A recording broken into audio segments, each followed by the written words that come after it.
obat nyeri bisa merusak ginjal? Ini penjelasan lengkapnya untuk Anda. Halo Bapak Ibu usia 50 tahun ke atas. Perkenalkan, saya Dr. Hendra Handoko, dokter keluarga Anda. Apa kabar hari ini? Selamat datang di tayangan edukasi kesehatan. Hari ini kita akan membahas topik penting yang sering dianggap sepele, yaitu penggunaan obat nyeri. Setiap hari, jutaan orang kita di Indonesia minum obat nyeri. Entah karena pegelinu, sakit gigi, nyeri saat haid, sakit kepala, atau nyeri karena asam urat. Dan tahukah kalian, Indonesia termasuk negara dengan konsumsi analgesik tertinggi di Asia Tenggara. Dan yang bikin miris, sebagian besar tanpa resep dokter. Ini yang cukup mengkhawatirkan.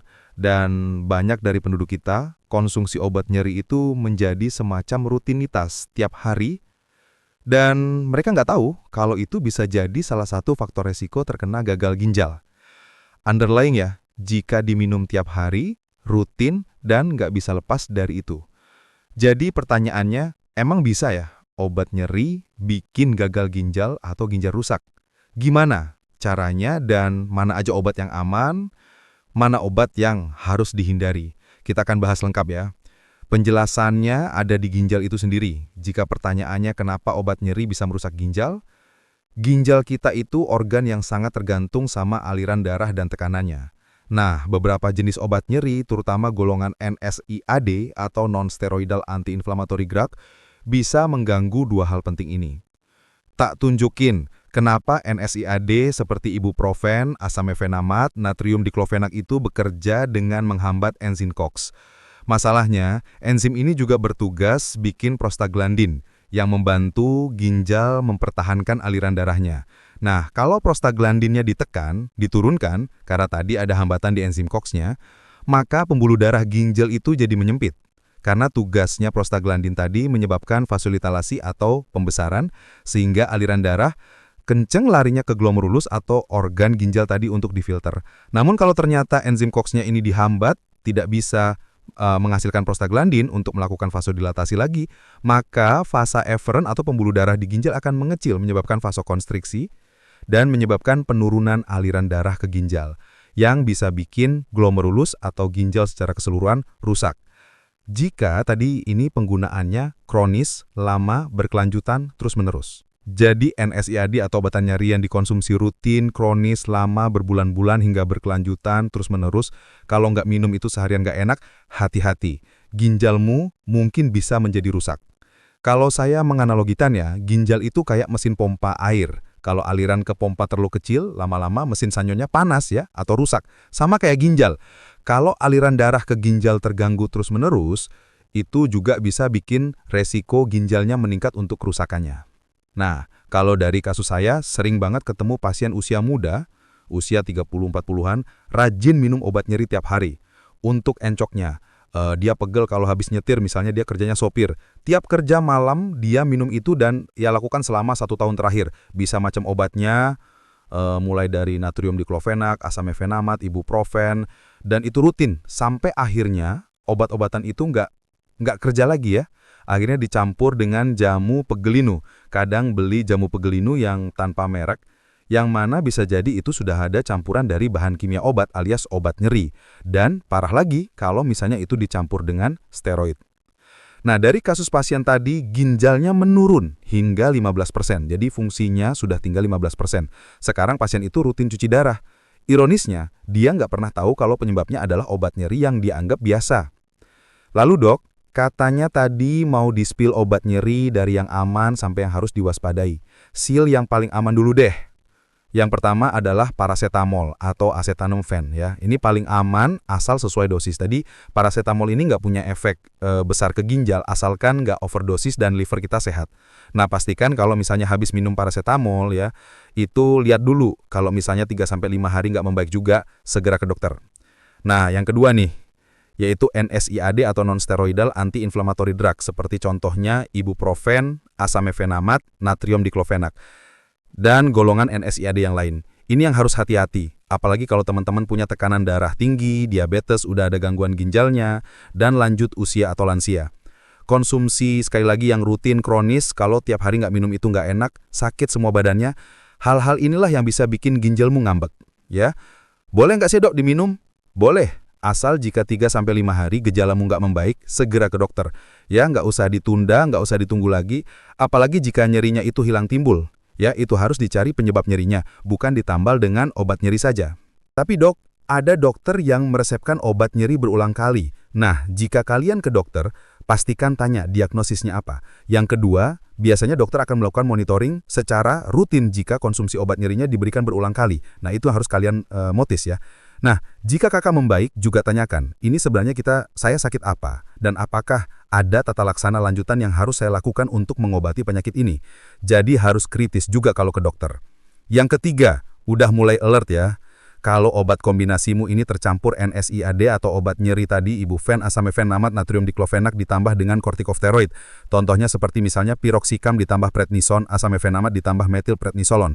Keluhan nyeri akan berangsur membaik dengan cepat, tapi meningkatkan resiko gangguan aliran darah ke ginjal. Ditambah lagi efeknya ke lambung dan tekanan darah. Nah, pada beberapa penyakit kombinasi ini memang diperlukan, utamanya pada pasien-pasien seperti autoimun, spondiloartropati. Oleh karena itu, dokter penyakit dalam atau dokter ahli reumatologinya akan rutin screening dan cek fungsi ginjal lu secara berkala. Jadi bukan berarti kalau kalian sudah dapat obat dari dokter penyakit dalam atau dokter reumato, obat nyeri apalagi kombinasi itu, terus kemudian nggak kontrol, kalau nyeri kalian belikan obat ini secara bebas tanpa ada pengawasan dari dokter, itu sangat berbahaya. Soalnya apa? Banyak kasus pasien-pasien saya datang setelah dapat obat dari dokter, obat itu terus yang dikonsumsi tanpa dikontrol oleh dokternya. Dan yang keempat ya, ini yang berbahaya untuk ginjalmu. Dan ini kasusnya sangat-sangat sering, yaitu apa? Obat jamu pegelinu yang tidak ada mereknya. Bisa jadi sudah tercampur obat nyeri tersembunyi. Kenapa?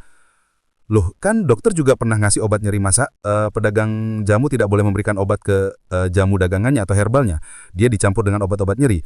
Jadi bahayanya adalah banyak jamu nyeri yang ternyata dicampur obat tanpa menakar dosisnya, tanpa menakar interaksi antara herbal dan obatnya, dan dicampur dengan dosis yang luar biasa banyaknya. Biasanya setelah konsumsi ini, pasien akan langsung caspleng, langsung sembuh, merasa bahwa nyerinya sudah tidak kambuh lagi, tapi bertahan cuma 1-2 hari, habis itu kambuh lagi, diteruskan pakai obat ini. Jadi apa? Meningkatkan resiko kerusakan ke ginjal. Dan ini kasusnya banyak banget. Mungkin kalau misalnya ada pasien muda, nggak ada riwayat hipertensi, diabetes, dia riwayat konsumsi jamu herbal yang tanpa merek dan tanpa pengawasan, dari 108 sudah gagal ginjal kronis yang berakhir pada cuci darah. Dan nggak hanya itu, jika sudah dikonsumsi rutin, nggak hanya berdampak ke ginjal, lambung kena jadi tukak lambung, tekanan darah kena jadi hipertensi. Karena apa? Penggunaan steroid yang nggak macam-macam, kadang dosis tinggi dicampurkan. Seringkali kita menganggap remeh sinyal tubuh kita. Jika ada nyeri kepala, badan capek, linu, pegal-pegal, nggak dicari apa sebabnya, langsung minta jalan pintas. Minta ke dokter minum obat nyeri, minta ke pasar pedagang jamu, minta jamu caspleng, pegelinu, yang belum tentu itu asli. Seringkali sudah ditambah dengan obat nyeri dan obat steroid. Terus, jika kambuh lagi, diulangi lagi pola di atas, minum obat nyeri lagi. Minum jamu nggak merek, mungkin bisa jadi ada kandungan obat-obatan nyerinya gitu. Terus sampai berbulan-bulan dan bertahun-tahun karena efeknya yang cepat dalam menghilangkan nyeri. Tapi ingat, ginjal itu organ yang sabar. Organ yang dia nggak akan memberikan alarm sign ketika tubuh itu nggak benar-benar dalam kondisi bahaya. Dia nggak ngeluh sampai akhirnya dia udah nyerah, rusak parah, baru dicek ternyata gagal ginjal kronis stadium 4, stadium 5, yang mana dia butuh tindakan cuci darah. Nah, pokoknya ini perhatian banget untuk kalian yang punya kebiasaan minum obat nyeri tiap hari. Penggunaannya kronis berbulan-bulan, tiap hari nggak enak kalau nggak minum obat nyeri, apalagi tanpa resep dan pengawasan dari dokter. Sekarang waktunya berubah. Cek semua kondisi, konsultasikan ke dokter. Dicari apa penyebab nyerinya, kok bisa nyerinya berlangsung terus-menerus. Diobati penyebab nyerinya, bukan ditambal dengan obat nyeri. Cek juga tekanan darahmu dan pastikan fungsi ginjalmu masih baik dengan memeriksakan BUN, kreatin, USG ginjal, ACR urin, dan lain-lain. Konsultasi, poinnya ke dokter. Nah, closing statementnya, jika tubuhmu nyeri, sekali lagi, cari penyebabnya.